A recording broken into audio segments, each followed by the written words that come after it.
Hi students, आइए आज हम लोग एक नई शुरुआत करते हैं रसायन विज्ञान की। अब तक हम लोगों ने भौतिक विज्ञान के बारे में पढ़ा। ये आपकी शुरुआती स्टेप है रसायन विज्ञान। देखिए, रसायन विज्ञान कहते किसे हैं और ये बहुत ही इंपॉर्टेंट टॉपिक्स है, ये बहुत ही इंपॉर्टेंट सब्जेक्ट है। चाहे वो बायो का लड़का हो, चाहे मैथ का लड़का हो, उन सभी के लिए, स्टूडेंट्सों के लिए ये बहुत ही इंपॉर्टेंट चीज़ इसलिए होती है क्योंकि इससे रिएक्शन आते हैं। रिएक्शन जो बायो नहीं पढ़ेगा उसमें भी बायो पढ़ेगा तो बायो में भी रिएक्शन आएगा, और फिजिक्स में पढ़ेंगे उसमें भी आपको कहीं ना कहीं इसका यूज मिलता है, मैथ में ऑलरेडी कहीं ना कहीं मिलता है। तो कहने का तात्पर्य है कि यदि, और हम लोग इसको देखते हैं, हम लोग सुबह उठने के बाद शाम तक केमिकल का यूज करते हैं। वो कहाँ से बनते हैं? केमिस्ट्री से। तो केमिस्ट्री के पिता किसे कहा जाता है? लेवोसियर को। और केमिस्ट्री का जन्म हुआ है केमिया नामक वर्ड से, ठीक, जिसका मतलब होता है कि काली मिट्टी। ये थोड़ा सा परिचय रहा। और क्लास 12 की ज़्यादातर फिजिक्स की बात करेंगे हम लोग। क्लास 12 की फिजिक्स में चैप्टर पढ़ना है, देखिए, ऑर्गेनिक और इनऑर्गेनिक जो केमिस्ट्री आप लोगों को पढ़ना है। और तीसरी आपकी भौतिक है, फिजिकल केमिस्ट्री, यानी हिंदी में कह सकते हैं तो कार्बनिक रसायन और अकार्बनिक रसायन, भौतिक रसायन, तीनों पढ़ना है। और आज हम लोग शुरुआत करेंगे थोड़ी सी कार्बनिक रसायन की। कार्बनिक रसायन हम लोग बाद में पढ़ेंगे क्योंकि उसमें कार्बन के बारे में अध्ययन करना होता है। या फिर आज हम पढ़ते हैं अकार्बनिक रसायन, जिसमें आपका पहला चैप्टर ठोस अवस्था है, लेकिन ठोस अवस्था के बाद आपका दूसरा चैप्टर विलयन आता है। आइए हम लोग सर्वप्रथम विलयन का अध्ययन करेंगे। विलयन क्या होता है? देखिए, चैप्टर नंबर 2 आपका ये है। चैप्टर नंबर 2 आपका है सॉल्यूशन या विलयन। ये आपका क्या है? चैप्टर नंबर 2 का नेम है विलयन। विलयन क्या होता है, आपको मिश्रण क्या होता है, थोड़ा सा परिचय लिखते हैं, अंदर डीपली चलते हैं, परिचय बताते हैं कि देखिए मिश्रण क्या होता है और यौगिक क्या होता है। इसके बाद आपको विलयन समझ में आ जाएगा। मिश्रण क्या होता है? मिश्रण ये बताया जाता है कि जब दो या दो से अधिक आपस में पदार्थ मिल जाते हैं और मिलने के बाद तीसरा नया पदार्थ बनता है, क्या कहलाता है? विलयन कहलाता है। तो मिश्रण कहलाता है। और मिश्रण दो प्रकार का होता है, एक होता है समांगी मिश्रण, एक होता है विषमांगीय और समांगी मिश्रण। समांगी मिश्रण किसे कहते हैं, इसकी बात कर लें। समांगी मिश्रण का मतलब क्या होता है? यदि दोनों मिले हुए तत्वों के बाद हम डिफाइन न कर सकें, देख ना सके, अलग न कर सकें नग्न आंखों से, तो वह क्या रहता है? समांगी मिश्रण। यदि हम वही कर देते हैं तो वो कहलाता है विषमांगी मिश्रण। समांगी मिश्रण का उदाहरण आपका होता है, जैसे शरबत कर लें। विषमांगी मिश्रण की बात कर लें तो जल और वायु मिलता है, उसको हम कह सकते हैं। तो यौगिक मिश्रण का कुछ परिचय। और यौगिक क्या होता है? यौगिक का आपका जस्ट लाइक मिश्रण होता है, लेकिन अंतर इसमें यह आता है कि इसमें मिलने वाले दोनों तत्वों या दोनों पदार्थों का अनुपात, जो रेशियो होता है, वो क्या होता है?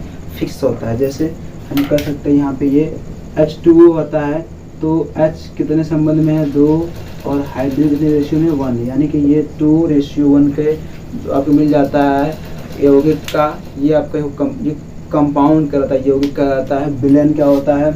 विलय और विलायक के मिलने के बाद तीसरा जो पदार्थ बनता है उसे हम विलयन कहते हैं।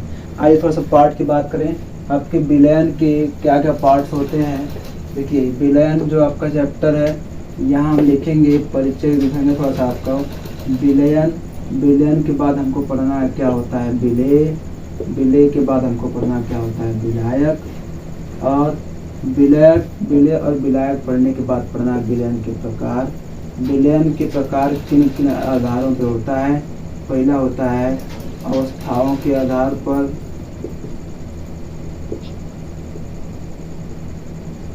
और दूसरा होता है सांद्रता के आधार पर। तो ये कुछ होते विलयन की परिभाषा के प्रकार या फिर विलयन के कुछ परिचय हो गए। आइए हम शुरुआत करते हैं विलयन के बारे में। शुरुआत किया जाए विलयन क्या होता है, विलयन के बारे में अध्ययन करते हैं। शुरुआत किया जाए विलयन, ठीक है। तो आइए हम शुरुआत करते हैं विलयन के बारे में। विलयन में देखिए, हमने बताया कि विलयन के 2 पार्ट होते हैं, 2 भाग होते हैं। विलय कहते कैसे हैं? विलय होता क्या है बताएंगे। विलय जिस पदार्थ की मात्रा विलयन में कम होती है, अर्थात कहने का तात्पर्य वह पदार्थ जो विलयन के अधिक वाले हिस्से में क्या होता है? मिल जाता है, घुल जाता है, वह क्या कहलाता है? विलय कहलाता है। यहाँ हम लिखेंगे कि विलय वह पदार्थ होता है जो विलयन का वह भाग होता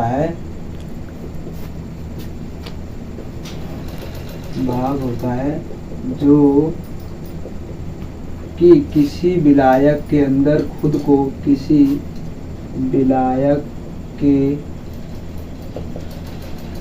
अंदर घुल जाता है अर्थात ये मेरी कहने का मतलब ये है कि विलय में जिस पदार्थ की मात्रा कम होती है, जिस पदार्थ की मात्रा कम होती है वह विलय कहलाता है, वह आपका क्या कहलाता है, विलय कहलाता है। जैसे शरबत है आपका, शरबत में क्या मिलता है, चीनी और पानी मिलते हैं। तो आपको पता है कि शरबत बनाएंगे तो पहले क्या मिलेगा, चीनी कम मात्रा में और पानी अधिक मात्रा में। तो कम मात्रा में क्या है, चीनी, ये क्या हो जाएगी आपकी, विलय हो जाएगा। लेकिन यदि हम बात करते हैं वहीं क्या मिले आपका, पानी किस अधिकतम मात्रा में है, यानी पानी में घुल रहा क्या, चीनी पानी में घुल रही है, तो पानी क्या हो जाएगा, विलायक हो जाएगा। अभी हम बात करें विलय की, तो विलय पे चलेंगे। और विलय क्या होता है आपको समझ में आ गया। आइए अगली हेडिंग, इसी के बाद जस्ट बाद हम क्या पढ़ेंगे, विलायक। विलायक क्या होता है यहाँ बताएंगे।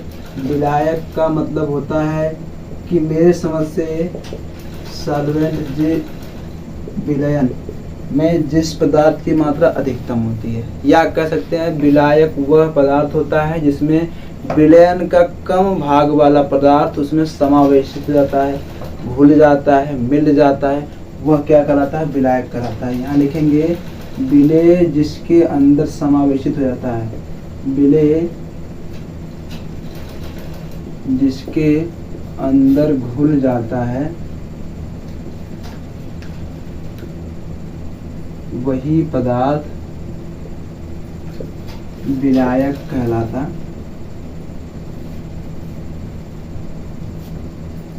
अर्थात कहने का मतलब क्या है कि विलयन के भाग में वह ज्यादा वाला भाग जिसमें छोटा वाला भाग मिल जाता है। अभी हम कहीं बात करें शरबत की बात कर लेते हैं, तो इसमें पानी अधिकतम मात्रा में होता है, इसमें चीनी कम मात्रा में होती है, यानी चीनी जाके इसमें क्या होती है, घुल जाती है। तो यह पदार्थ क्या कहलाएगा आपका, विलायक कहलाता है, और ये पदार्थ क्या कहलाता है, विलय कहलाता है। ठीक है, ये हो गए कुछ परिचय आपके विलय और विलायक के। अगली हेडिंग पढ़ना हमको विलयन के प्रकार, भाई विलयन किस प्रकार के पाए जाएंगे। ठीक है, देखते हैं आगे।